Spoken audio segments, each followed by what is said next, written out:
My name is Olivia Bennett, and I never thought I'd be thrown out of my own grandmother's funeral. But there I stood, in my black dress, watching my so-called family slam the door in my face. The worst part, I was the only one who truly knew Grandma Rose.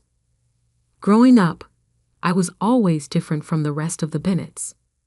While my cousins Sophia and Marcus chased prestigious degrees and corporate positions, I preferred spending time in Grandma Rose's antique shop, learning about vintage treasures and forgotten stories.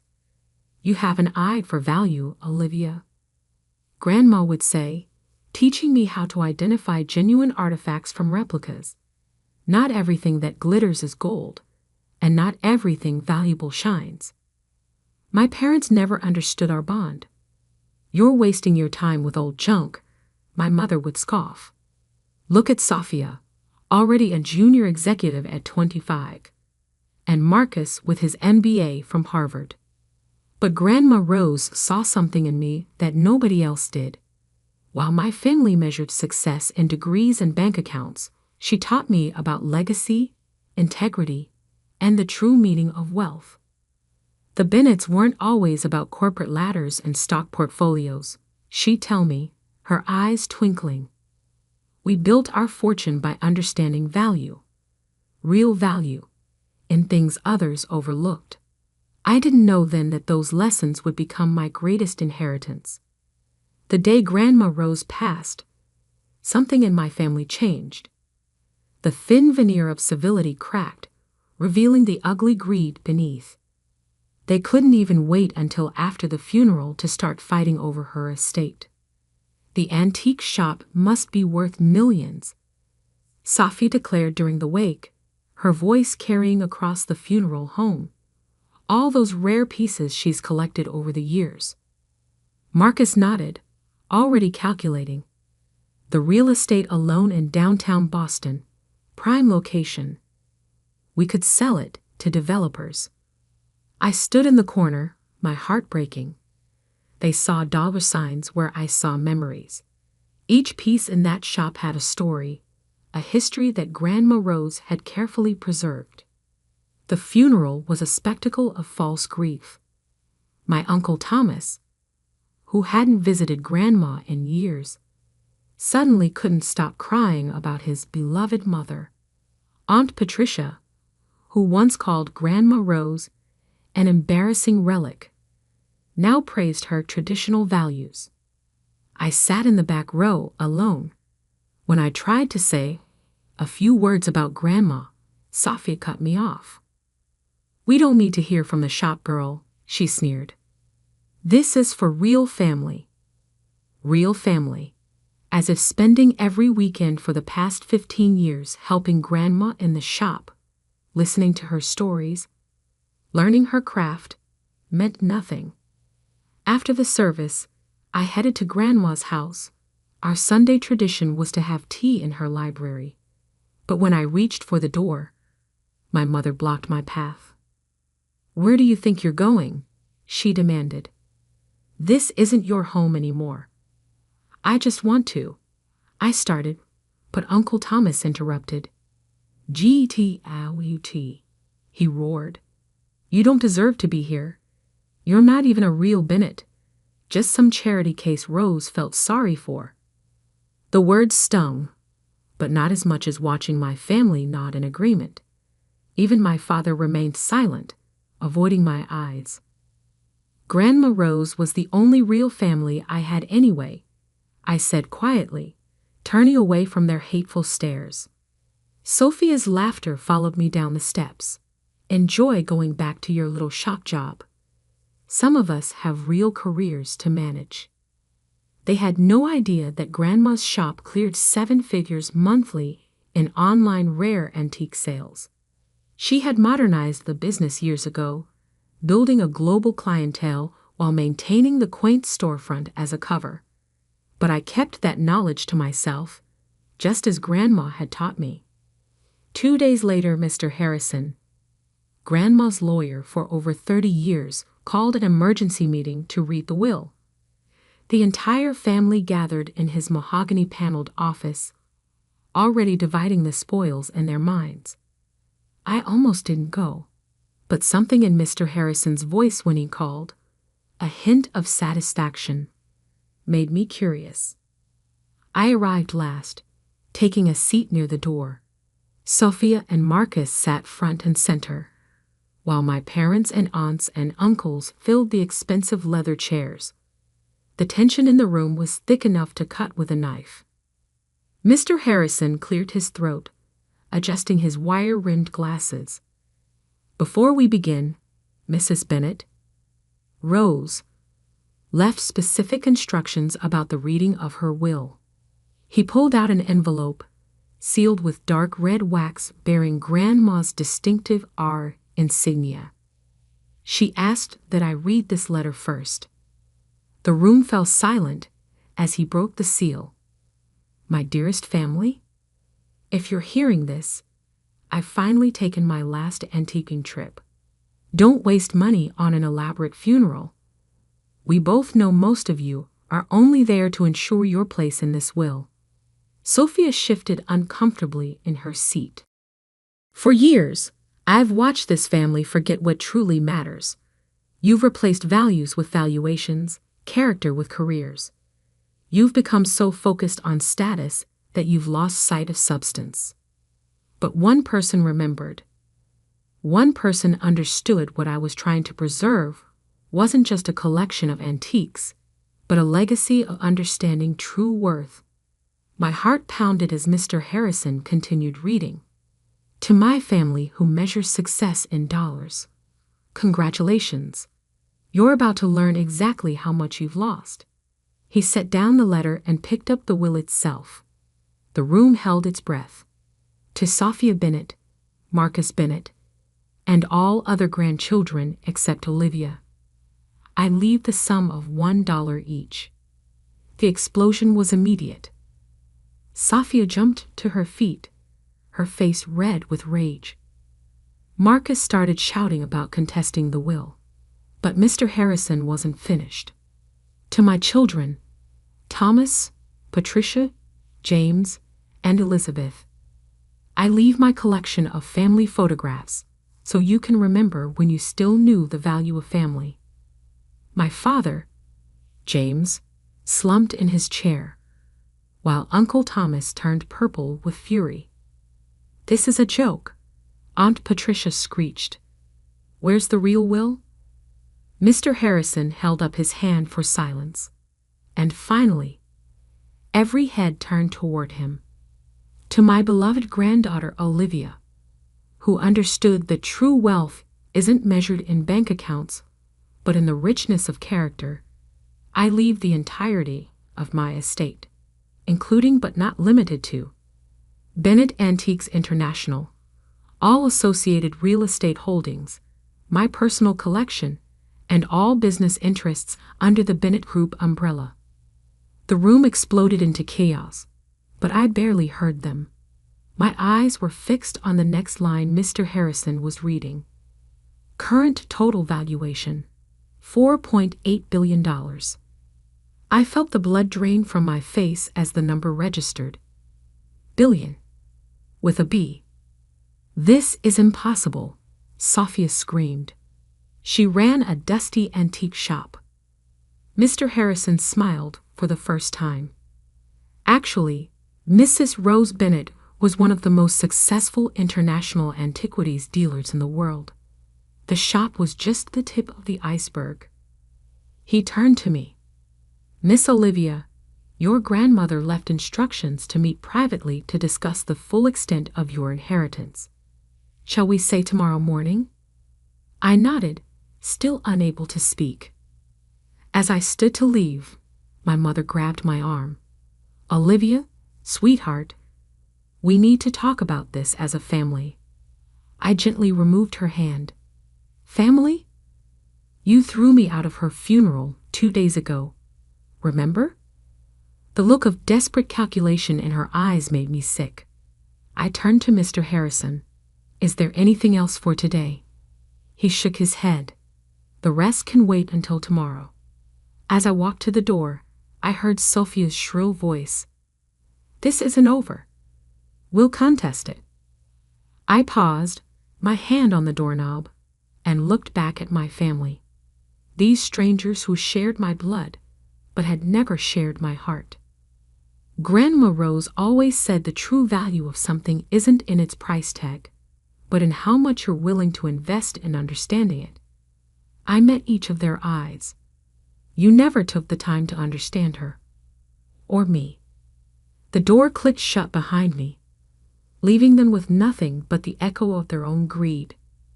Walking down the street, I pulled out my phone and opened the last text I'd received from Grandma Rose, just days before she passed. Remember, my dear, the best revenge isn't in proving them wrong. It's in living so well that they realize, too late, what they lost. I smiled through my tears. Tomorrow would bring challenges. Learning to run an empire, facing legal battles from my family, stepping into Grandma Rose's formidable shoes. But for now, I just wanted to go to the shop, sit in her old chair, and remember the woman who taught me that the greatest inheritances aren't counted in dollars, but in lessons learned and love given. The antique shop bell chimed as I opened the door, its familiar ring welcoming me home. The morning after the will reading, I arrived at Mr. Harrison's office exactly at 9 a.m. The gravity of yesterday's revelation still hadn't fully sunk in. $4.8 billion. The number seemed almost abstract, impossible to comprehend. "Good morning, Miss Bennet." Mr. Harrison greeted me, gesturing to a leather chair. "I hope you're ready. There's quite a lot to discuss." He placed a thick folder on his desk, emblazoned with the Bennett Group logo, something I'd never even seen before. "Your grandmother," he began, "was much more than an antique dealer. The shop was just a front for a vast network of international art acquisition, authentication, and trading operations." He opened the folder, revealing complex organizational charts and financial statements. Bennett Group operates in 43 countries, with offices in London, Dubai, Hong Kong, and New York. You're now the owner of one of the largest private art and antiquities conglomerates in the world. My head spun. But how did no one know about this? Mr. Harrison smiled. "Your grandmother was a master of discretion. She operated through dozens of shell companies and subsidiaries. The public face was always just the charming old lady with her antique shop." He pulled out another document. "She left this for you. A letter explaining everything." With trembling hands, I opened the envelope. "My dearest Olivia, if you're reading this, you've just discovered that your eccentric grandmother wasn't quite what she seemed. Don't be angry that I kept this from you. Secrecy was necessary, not just from the family, but from the world. The Bennett Group isn't just about buying and selling antiques. We protect history, preserve culture, and sometimes, when necessary, rescue priceless artifacts from those who would destroy or exploit them. Remember that Ming vase you helped me authenticate last summer? It wasn't just a simple verification job. We were preventing an international smuggling ring from flooding the market with counterfeits. I've watched you grow, learn, and develop the perfect combination of skills needed for this work. Your eye for detail, your instinct for authenticity, and most importantly, your understanding that value isn't just about money. You're ready for this, even if you don't feel like you are. Love, Grandma Rose. P.S. Check the hidden compartment in my desk at the shop. The red ledger will explain everything else." I looked up at Mr. Harrison. "Did you know? All this time?" He nodded. "I've been your grandmother's lawyer for 30 years. I helped her build this empire in secret. And now, I'm here to help you." Just then, his office phone buzzed. "Sir, the Bennett family is here. All of them." They're demanding to speak with you." Mr. Harrison raised an eyebrow at me. "Your call, Miss Bennett. You're the boss now." I took a deep breath. "Let them wait. We have work to do." The next few hours were a crash course in my new reality. The Bennett Group wasn't just wealthy, it was powerful. We owned auction houses, authentication laboratories, restoration facilities, and even a state-of-the-art security company specializing in museum protection. "Your grandmother left detailed instructions for the transition," Mr. Harrison explained. "She's been preparing for this for years. All key executives have been briefed. They're expecting you." My phone hadn't stopped buzzing all morning. Texts and calls from family members poured in. "Mom, Olivia, please be reasonable. We need to discuss this as a family. Sophia, you have no idea how to run a business. You'll destroy everything. Uncle Thomas, this is elder abuse." Rose wasn't in her right mind. I silenced my phone and focused on the documents in front of me.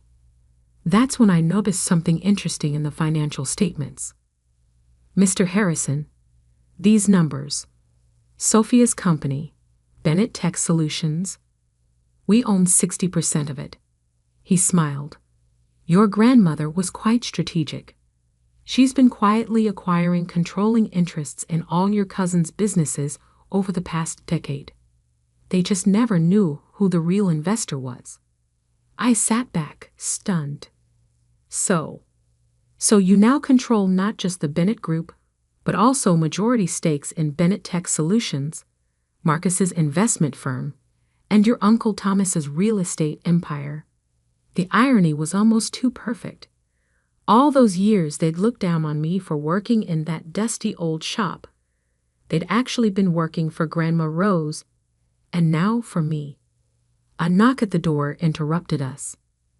Mr. Harrison's assistant looked apologetic. "I'm sorry, but they're getting quite insistent. Mr. Thomas Bennett is threatening to call the police." I stood up. It's time to face them. Walking into the waiting room felt like entering a lion's den. My entire family sat there, faces twisted with rage and desperation. Finally, Uncle Thomas boomed.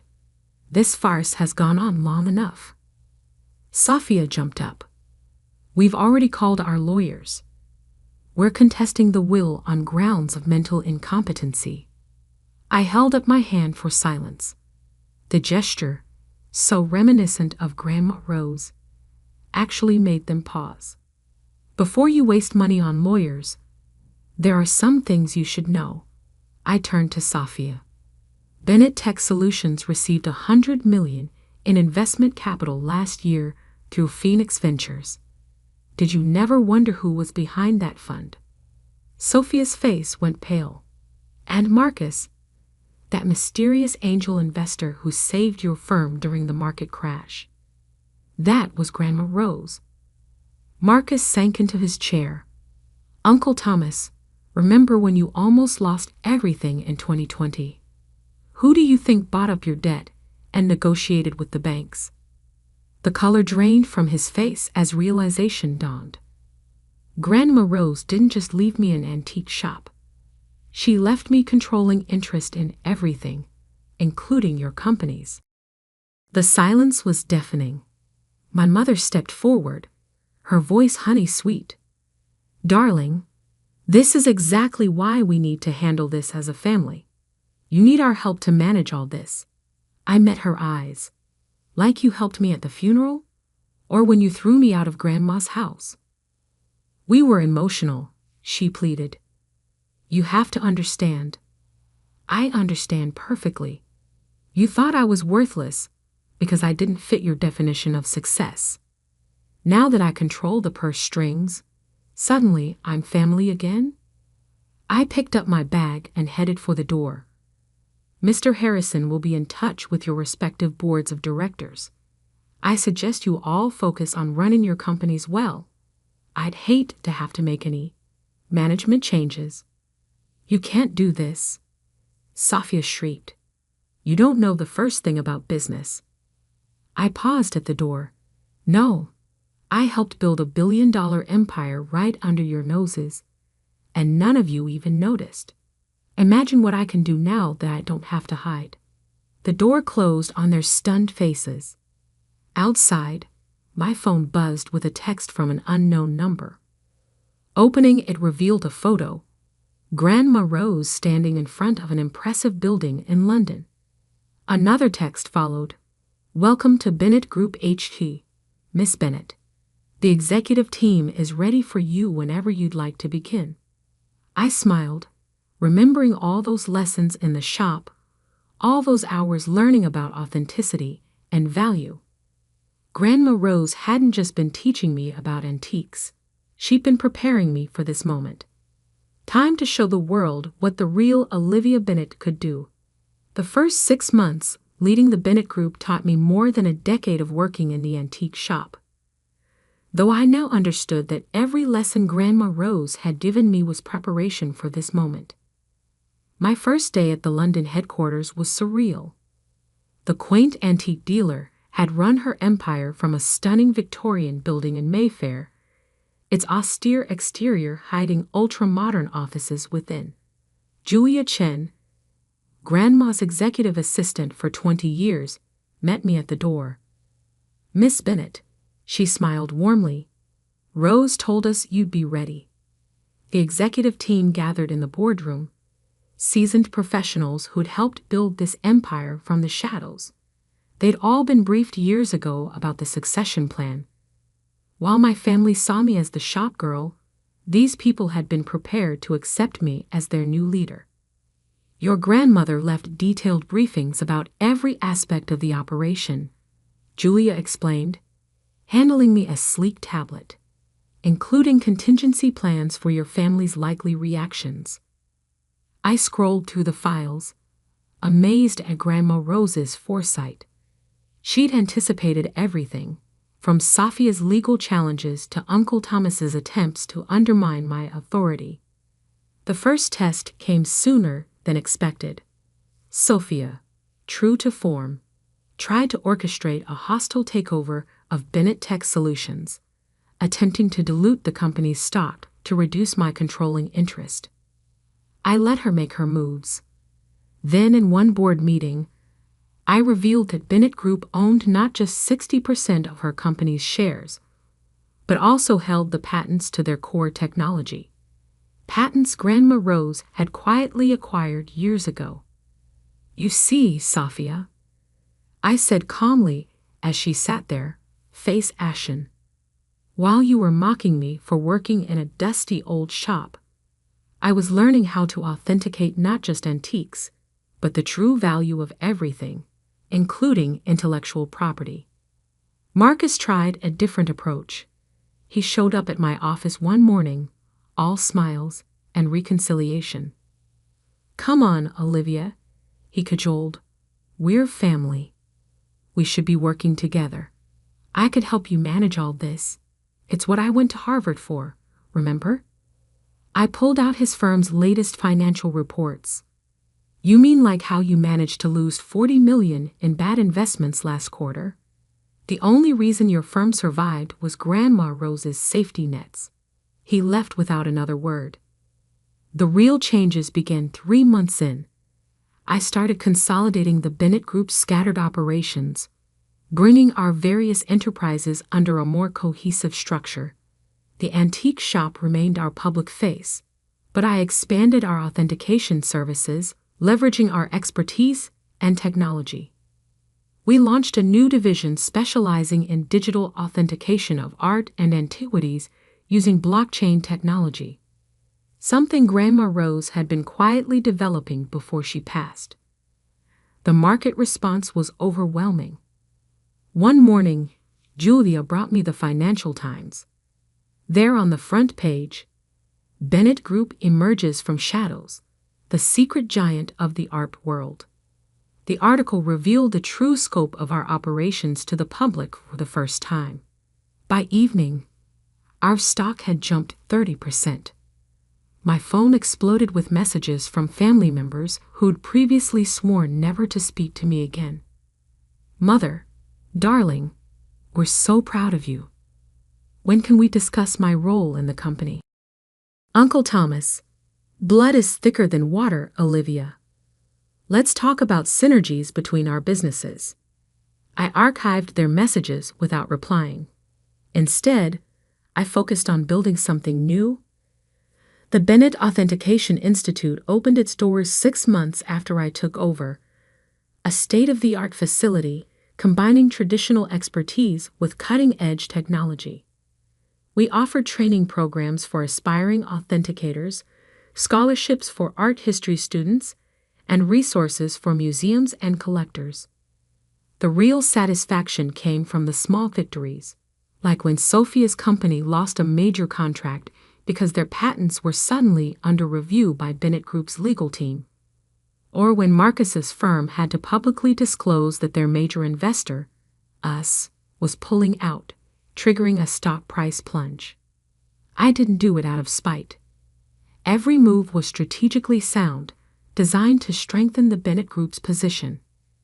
That it happened to humble my arrogant family was just a satisfying bonus.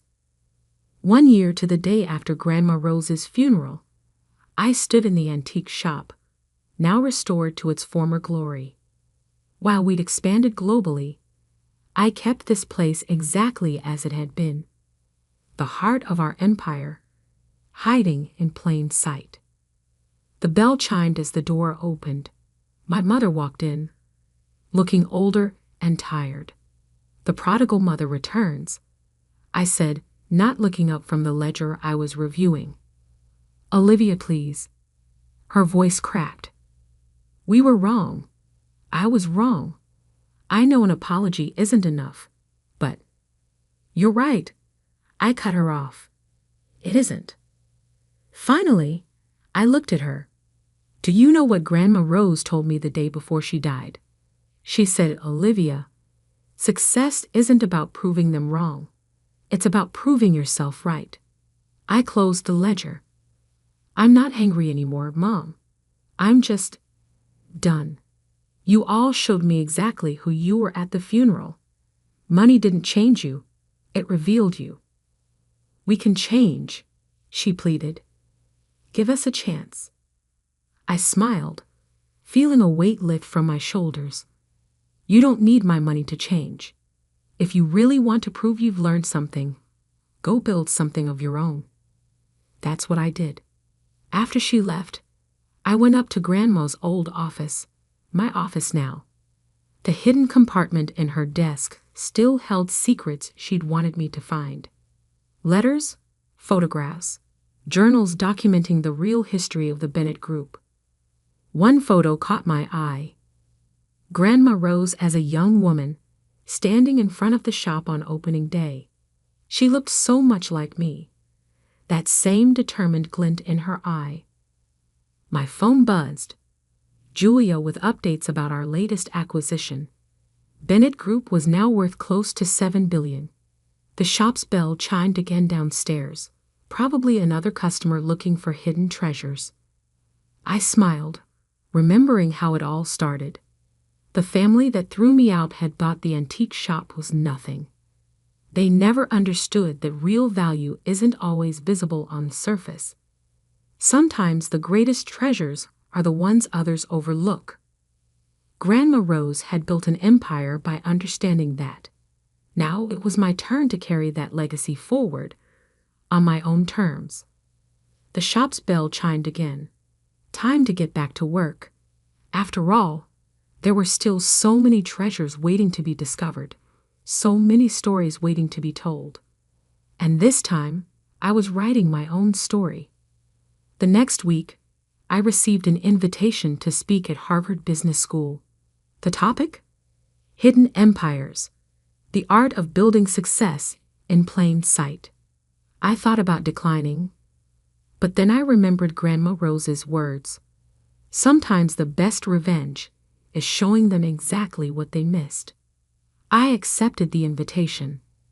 Sophia and Marcus would be in the audience. Harvard alums, of course. They'd have to sit there and listen as their failure of a cousin explained how she'd been running circles around them for years. But more importantly, I'd tell the story of a woman who built an empire not through ruthless competition or fancy degrees, but through understanding true value in art, in business, and in people. The antique shop's bell chimed one last time that evening. I looked up to see Julia standing there with a familiar twinkle in her eye. "Miss Bennet, the London office just called. They found something interesting in the archives. Something your grandmother left for when you're ready." I smiled. Even now, Grandma Rose was still teaching me. "Well then," I said, reaching for my coat, "let's go see what other treasures she left for us to discover." After all, that's what the Bennett Group was really about. Finding value in the overlooked, beauty in the forgotten, and strength in being underestimated. Just like Grandma Rose had taught me.